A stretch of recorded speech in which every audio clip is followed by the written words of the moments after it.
देवी सरस्वती को विद्या, कला, संगीत, साहित्य की देवी माना जाता है। हिंदू धर्म में देवी सरस्वती की महिमा का वर्णन किया गया है। जो बच्चे विद्या, कला आदि क्षेत्रों में रुचि रखते हैं या इन क्षेत्रों में कुछ बड़ा हासिल करना चाहते हैं, उन विद्यार्थियों के लिए देवी सरस्वती की पूजा करना बहुत फायदेमंद साबित होता है। छात्रों के लिए सरस्वती का महत्व अतुल्य है। सिर्फ छात्र जीवन में ही नहीं, बल्कि व्यक्ति को हर परिस्थिति में लड़ने के लिए ज्ञान की देवी यानी कि माँ सरस्वती का आशीर्वाद चाहिए होता है। देवी सरस्वती को भगवती, शारदा, वीणा वादिनी और वागीश्वरी के नामों से संबोधित किया जाता है, जो देवी सरस्वती माता की विशेषताओं को चिन्हित करता है। ऋग्वेद में देवी सरस्वती को मनुष्य के बुद्धि, ज्ञान और मनोवृत्तियों का संरक्षक माना गया है। देवी सरस्वती के गुणों को जितना समझो उतना कम मालूम पड़ता है। इसी से संबंधित शास्त्रों में देवी सरस्वती की महिमा के बारे में काफी कुछ वर्णन किया गया है। देवी सरस्वती के बारे में और पता करने के लिए हमारे साथ जानिए इस कथा के पीछे का इतिहास। लेकिन उससे पहले यदि आप चैनल पे नए हैं तो चैनल को सब्सक्राइब करना ना भूलें और बेल आइकन को प्रेस कर दें, जिससे लेटेस्ट वीडियो की जानकारी आप तक पहुंचती रहे। ज्ञान की देवी कही जाने वाली सरस्वती माता मनुष्य को न केवल ज्ञान प्राप्ति का आशीर्वाद देती है, बल्कि मनुष्य की जिंदगी से अज्ञान को मिटाकर उसे विवेक प्रदान करती हैं। हिंदू धर्म में ऐसे तो कई देवी देवताएं हैं जो व्यक्ति को उनकी भक्ति अनुसार फल देते हैं। माँ लक्ष्मी की आराधना करने से धन की प्राप्ति होती है। शिव की आराधना करने से हर चिंता से मुक्ति की प्राप्ति होती है। लेकिन देवी सरस्वती की आराधना करने से ज्ञान, विवेक, बुद्धि, कला और विद्या की प्राप्ति होती है। हमारे मन में यह सवाल कई बार उठता है कि आखिर कैसे माँ सरस्वती की उत्पत्ति हुई। तो यहाँ जानिए इस कथा के पीछे का इतिहास। हिंदू धर्म में भगवान ब्रह्मा को संसार का रचनाकार माना गया है।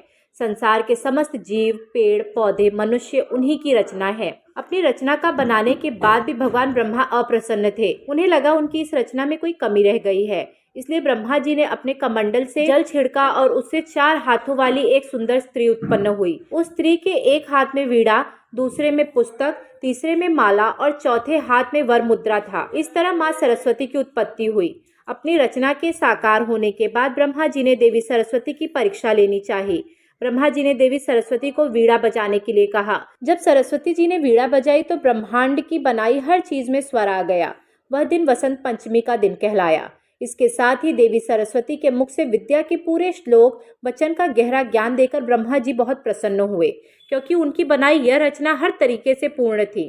इस तरह सरस्वती माता पूरे ब्रह्मांड और मनुष्य जीवन के अस्तित्व में आई। हिंदू शास्त्रों में देवी सरस्वती से संबंधित कई कहानियां प्रचलित हैं।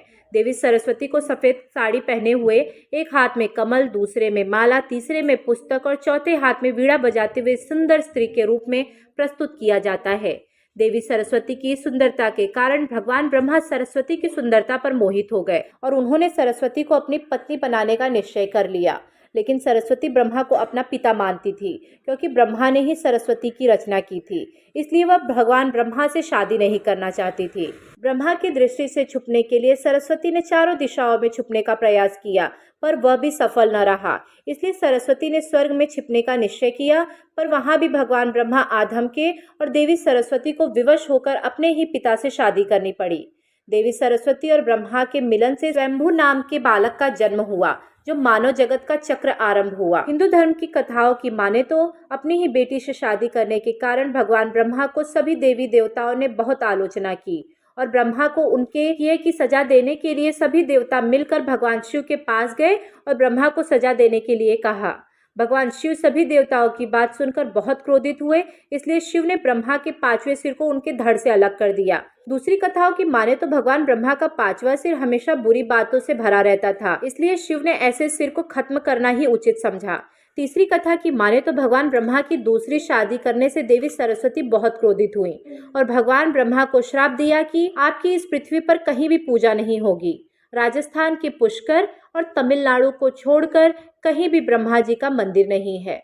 बोलिए जय माँ सरस्वती। धन्यवाद।